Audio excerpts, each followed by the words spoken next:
नमस्कार दोस्तों। भारत के नागरिकों को भेड़ बकरी की तरह जंजीर में बांधकर ट्रंप ने जहाज में भरकर भारत खदेड़ दिया।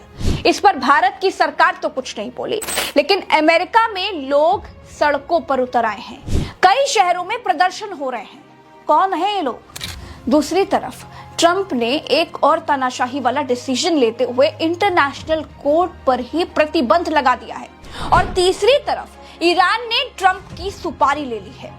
ट्रंप के राष्ट्रपति बनते ही दुनिया में उथल पुथल क्यों है और कौन डालेगा ट्रंप की नाक में नकेल, आज इसी पर बात करेंगे। दोस्तों, डोनाल्ड ट्रंप ने दूसरी बार राष्ट्रपति पद की शपथ लेने के बाद अपने एग्जीक्यूटिव आदेश में इंटरनेशनल क्रिमिनल कोर्ट यानी कि आईसीसी पर प्रतिबंध लगाने का फैसला कर लिया है। ट्रंप ने आदेश जारी करते हुए आईसीसी के अधिकारियों, कर्मचारियों और उनके परिवारों के खिलाफ संपत्ति जब्त करने और यात्रा प्रतिबंध लगाने का निर्देश दिया है। अंतर्राष्ट्रीय कोर्ट अफगानिस्तान में अमेरिकी और गाजा में इजरायली सैनिकों के कथित युद्ध अपराधों की जांच कर रही है। हाल ही में आईसीसी ने इजरायल के प्रधानमंत्री बेंजामिन नेतन्याहू के खिलाफ गिरफ्तारी वारंट जारी किया था और ट्रंप ने इस कार्रवाई को अवैध और निराधार बताया था। ट्रंप ने कहा था कि आईसीसी अपनी शक्तियों का गलत इस्तेमाल कर रही है। आईसीसी ने 21 नवंबर 2024 को इजराइल के प्रधानमंत्री बेंजामिन नेतन्याहू, उनके पूर्व रक्षा मंत्री योव गैलेंट और हमास के सैन्य प्रमुख मोहम्मद डेफ के खिलाफ गिरफ्तारी वारंट जारी किया था। अदालत की ओर से नेतन्याहू पर मानवता के खिलाफ अपराध और युद्ध अपराध का आरोप लगाया गया है। दोस्तों, आईसीसी क्या है वो भी मैं आपको बता देती हूं, क्योंकि ये भी आपको जानना बेहद जरूरी है। आईसीसी में 125 सदस्य देश शामिल हैं। ये एक स्थायी अदालत है जो युद्ध अपराधों, मानवता के खिलाफ अपराधों, नरसंहार और सदस्य देशों या फिर उनके नागरिकों के खिलाफ अपराध करने वालों पर मुकदमा चलाती है। विशेष रूप से जब दो देशों के बीच कोई आपराधिक मुकदमा का मामला हो जाता है तो आईसीसी में सुनवाई होती है। गौरतलब है कि अमेरिका, चीन, रूस और इजराइल आईसीसी के सदस्य नहीं है। और इसी बीच दोस्तों, दूसरी तरफ डोनाल्ड ट्रंप के फैसलों और उनके कार्यकारी आदेशों का विरोध शुरू हो गया है। चाहे वो पनामा कैनाल पर कब्जे की बात हो, चाहे कनाडा पर कब्जे की बात हो, और चाहे वो भारत के नागरिकों के साथ दुर्व्यवहार की बात हो। अमेरिका में अमेरिकी नागरिक ही ट्रंप के खिलाफ खड़े हो गए हैं।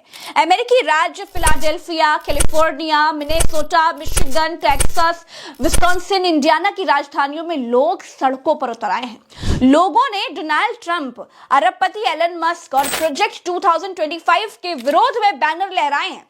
लोगों ने राष्ट्रपति ट्रंप के अप्रवासियों को बाहर करने, ट्रांसजेंडरों के अधिकारों को समाप्त करने और गाजा पट्टी से फिलिस्तीनियों को हटाने के फैसले का विरोध किया है। लोगों का कहना है कि पिछले 2 सप्ताह से लोकतंत्र में किए जा रहे बदलावों से वो बहुत हैरान हैं। मिशिगन के लॉसिंग में राज्य कैपिटल के बाहर सैकड़ों लोगों ने प्रदर्शन किया। एक प्रदर्शनकारी ने कहा कि वे ट्रेजरी विभाग के डेटा तक एलन मस्क की पहुंच को लेकर के बहुत चिंतित है। उन्होंने कहा कि अगर हम इसको नहीं रोकते हैं और कांग्रेस से कुछ करने को नहीं कहते हैं तो ये लोकतंत्र पर हमला होगा। प्रदर्शनकारियों ने एलन मस्क को ट्रंप की कठपुतली की तरह दिखाते हुए पोस्टर भी लगाए हैं। अमेरिका के एक राज्य में नहीं, कई राज्यों में ट्रंप के खिलाफ प्रदर्शन हो रहे हैं। दोस्तों, गाजा पर कब्जा करने को लेकर के ट्रंप की जो मंशा है, उसको लेकर ईरान ने भी ट्रंप के होश ठिकाने लगाने की अब तैयारियां कर ली है। मसला यह है कि ट्रंप ने गाजा पट्टी पर कब्जा करने और इसके पुनर्विकास का प्रस्ताव रखा है। इस पर ईरानी संसद में विदेश नीति आयोग के सदस्य मुस्तफा जेरई ने एक बहुत बड़ा बयान दिया है। ईरानी सोशल मीडिया प्लेटफॉर्म एता पर ईरानी संसद में विदेश नीति आयोग के सदस्य मुस्तफा जेरई ने कहा, अपनी ओर से मैं कहूंगा कि जब भी मुझे मौका मिलेगा मैं तुम्हें मारने से एक पल भी नहीं हिचकिचाऊंगा। डोनाल्ड ट्रंप, उनके इस बयान की चर्चा हर जगह हो रही है। दोस्तों, उन्होंने अपनी पोस्ट में आगे क्या कहा वो भी सुनिए। वे एक राजनीतिक अधिकारी हैं जो कूटनीतिक रूप से ये बात कह रहे हैं। ट्रंप ईरान को लेकर के कड़ा रुख अपना रहे हैं। इससे पहले व्हाइट हाउस में एक दस्तावेज पर हस्ताक्षर करते हुए ट्रंप ने क्या कहा था वो भी सुनिए। मैं ईरान से ये कहना चाहता हूं कि मैं एक बड़ा समझौता करना चाहता हूं, एक ऐसा समझौता जिससे वे अपनी जिंदगी में आगे बढ़ सकें।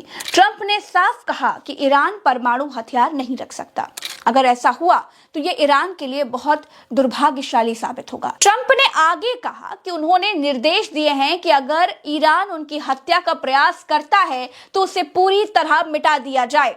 अमेरिकी अधिकारियों का कहना है कि ट्रंप के राष्ट्रपति बनने से पहले ही ईरान के रिवॉल्यूशनरी गार्ड्स ने उन्हें मारने की साजिश रची थी। इस मामले में न्यूयॉर्क में 3 लोगों को गिरफ्तार किया गया था। तो दोस्तों, ट्रंप का राष्ट्रपति बनना सिर्फ भारत के लिए ही नहीं, पूरी दुनिया के लिए सरदर्द बन गया है। तमाम देश और खुद अमेरिकी नागरिक भी ट्रंप के उल जुलूल आदेशों और उनकी तानाशाही से परेशान हैं। अगर ऐसे ही चलता रहा तो बहुत जल्द चीन अमेरिका से दुनिया का दादा होने का अहंकार भी छीन सकता है, क्योंकि दुनिया का दादा बनने के लिए मस्तिष्क में दिमाग होना आवश्यक होता है। ट्रंप ने अपना दिमाग बेच खाया है। अपने सबसे अच्छे सहयोगी भारत के साथ जिस तरह का व्यवहार, जिस तरह का अपमानजनक व्यवहार ट्रंप ने किया, मोदी को शपथ ग्रहण में नहीं बुलाया और फिर भारतीय लोगों को भेड़ बकरियों की तरह जहाज में भर कर फेंक दिया, इससे साफ दिखाई देता है कि अमेरिका की बर्बादी की शुरुआत हो चुकी है। ट्रंप का ये शासन अमेरिका को घुन की तरह भीतर ही भीतर खा जाएगा। दोस्तों, इस वीडियो में फिलहाल इतना ही। हमें दीजिए इजाजत। नमस्कार।